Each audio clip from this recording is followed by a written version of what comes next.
नमस्कार दोस्तों, स्वागत है आप सभी का हमारे YouTube चैनल पर। दोस्तों, हम पढ़ रहे थे संधि और हमने स्वर संधि के बारे में पिछले वीडियो में हमने पढ़ा।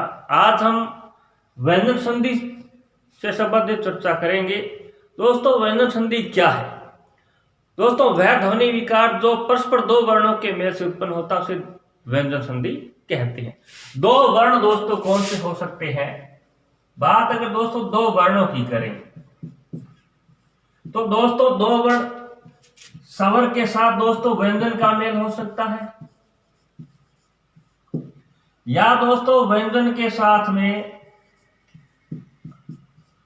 व्यंजन का मेल हो सकता है, या दोस्तों व्यंजन के साथ में स्वर का मेल हो सकता है।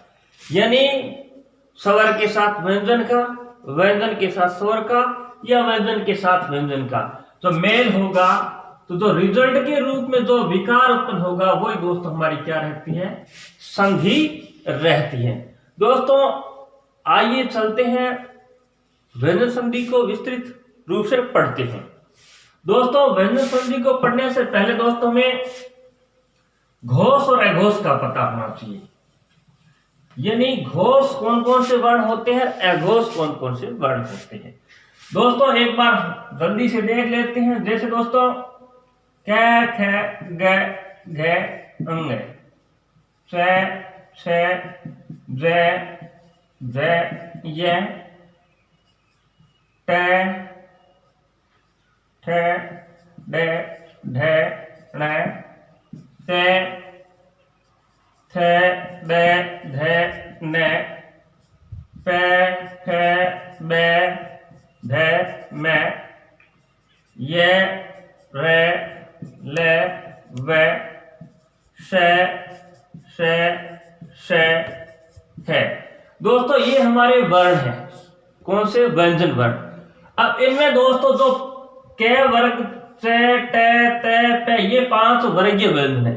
इन पांच वर्गीय व्यंजनों का जो प्रथम और द्वितीय वर्ण होता है दोस्तों, वो क्या होता है दोस्तों? अघोष होता है। और इसके साथ साथ स, ये तीनों स भी क्या होते हैं? अघोष। बाकी ये जितने भी बचे हैं ये दोस्तों क्या हो जाएंगे? घोष वर्ण होंगे। और दोस्तों स्वर भी सभी क्या होते हैं? घोष होते हैं। तो दोस्तों व्यंजन संधि में हमें घोष और अघोष के बारे में पता होना चाहिए, तभी हम व्यंजन संधि को अच्छी तरीके से सीख सकते हैं। क्योंकि दोस्तों व्यंजन संधि हम पढ़ते हैं तो सबसे पहले व्यंजन संधि में हमें घोष और अघोष की जानकारी होनी चाहिए। क्योंकि दोस्तों व्यंजन संधि पढ़ने के लिए हमें कुछ नियमों का पता होना चाहिए। जैसे दोस्तों अगर अघोष व्यंजन हो और उसके साथ में दोस्तों कोई घोष व्यंजन मिलता है तो दोस्तों ये अघोष किसमें बदलेगा? घोष में बदलता है। अघोष के साथ में अगर घोष व्यंजन का मेल हो जाए तो रिजल्ट क्या होगा? ये जो अघोष है ये घोष में बदल जाएगा। जैसे दोस्तों घोष में कौन कौन से देखो, क, च, ट, त, प ये दोस्तों क्या है? क, च, ट, त, प। दोस्तों ये हमारे घोष है, क्योंकि ये वर्गीय व्यंजन है, उनका पहला ही वर्ण है। पहला दूसरा क्या होता है? अघोष। और इसके साथ में दोस्तों कोई घोष आए, यानी कोई स्वर आए, ये आए, या दोस्तों किसी वर्ग का तीसरा, चौथा, पांचवा वर्ण आए, तो रिजल्ट क्या होगा?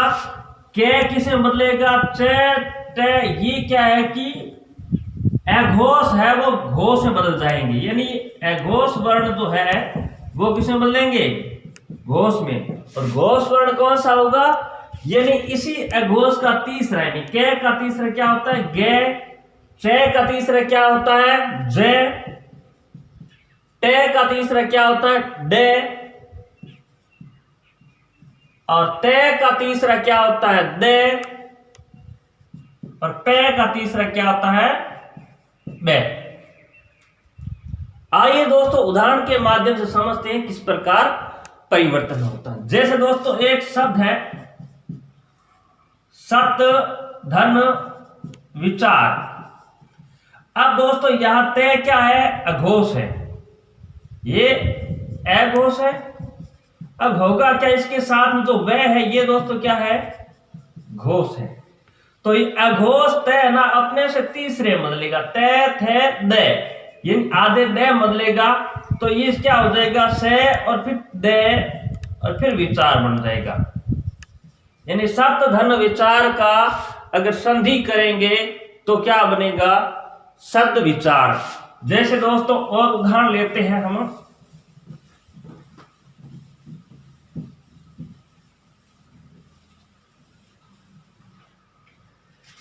जैसे दोस्तों सत धन उपयोग। अब दोस्तों यहां तय है अघोष है और यहां उ क्या है, स्वर, स्वर सभी क्या होते हैं, घोष होते हैं। तो क्या होगा, ये तय किसमें मिल जाएगा, द में, तो क्या हो जाएगा से द में दोस्तों उ मिलेगा, ये द आधा है और ये जो उ है वो उ इसे मिलेगा, तो क्या हो जाएगा से द आधे में छोटा उ मिलेगा तो दू, फिर पै योग। यानी यहां अघोष है और ये घोष है, इधर स्वर भी हो सकता है और व्यंजन भी हो सकता है। अगर दोस्तों स्वर होगा तो आगे जो तय से तय बना है ये हलंत है इसमें मिलेगा, तो ये मात्रा इसके अंदर आ जाएगी, यानी तय का दू हो जाएगा, सत धन उपयोग सदुपयोग हो जाएगा।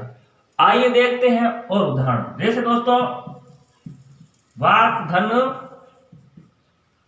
जाल, यहां दोस्तों कै का तीसरा क्या होता है, अंग है, क्योंकि ये क्या है अघोष है और ये क्या है घोष है, तो क्या बन जाएगा वांग, कै का अंग है और जाल, वांग जाल। नहीं, कै का तीसरा दोस्तों क्या होता है गे, वाग जाल। जैसे दोस्तों वाक धन दान, वाक का दोस्तों वाणी होता है, कै का तीसरा क्या होता है गे आधा, तो क्या हो जाएगा वाग दान ना, वाणी का दान देना, जबान देना। और देखते हैं दोस्तों जैसे वाक धन ईश्वरी, ये देखो वाक इन वाणी की, ईश्वरी देवी, क्या हो जाएगा वाक का वा लिखेंगे, कै का तीसरा हो जाएगा गे, क्योंकि इधर के अघोष है इधर ई घोष है, तो वा आधे गे में ई मिलेगी, क्योंकि आधा गे है इसमें ई स्वर मिलेगा तो गी हो जाएगी, फिर श्री। वागधन ईश्वरी क्या होगा वागीश्वरी, वागीश्वरी यानी दोस्तों सरस्वती। और देखते हैं दोस्तों उदाहरण।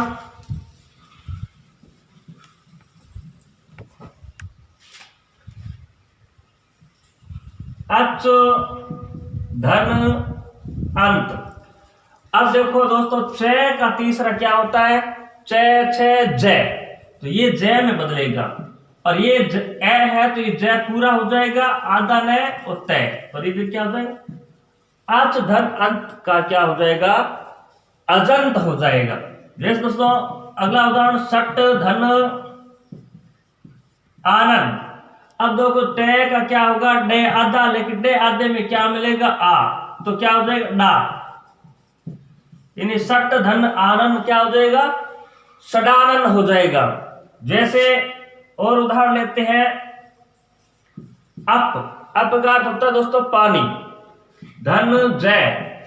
अब क्या हो जाएगा पे किसे बदलेगा पे फे बे में, आधे बे में, तो ए आधा बे जय, जय का जन्म लेने वाला, ये जन्म जहां से होता है इन पानी से जिसका जन्म वो कौन है अब्ज, अब्ज किसका पर्यायवाची है कमल का। और अप धन दे, अप यानी पानी देने वाला, अब क्या हो जाएगा बादल का पर्यायवाची हो जाएगा दोस्तों। जैसे एक और उदाहरण लेते हैं दोस्तों,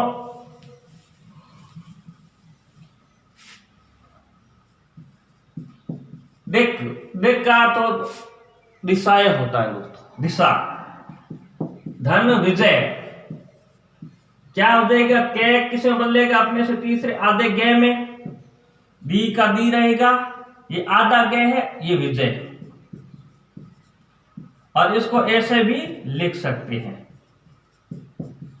दिग्विजय, यानी दिशाओं को जीतने वाला दिग्विजय। एक दोस्तों और उदाहरण लेते हैं, सत धन